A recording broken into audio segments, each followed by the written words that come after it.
अस्सलामु अलैकुम रहमतुल्लाहि व बरकातहू। मोअज़्ज़िज़ नाज़रीन, आज की छोटी बात यह है कि माशाअल्लाह वो रब्बे कायनात ही है जो उठे हुए हाथों की लाज रखता है। शुक्रिया मेरा चैनल देखने के लिए। आप इसे ज्यादा से ज्यादा सब्सक्राइब करें। आप मुझे फेसबुक पेज में भी फॉलो कर सकते हैं।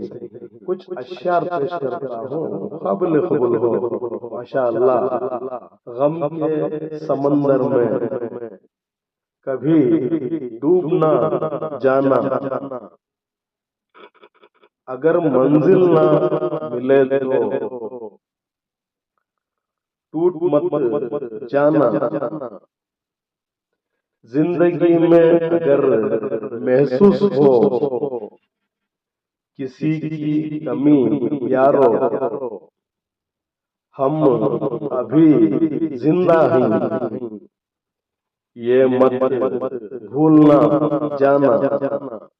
जिंदगी के कुछ दर्द ऐसे होते हैं, जीने नहीं देते और ना मरने नहीं देते।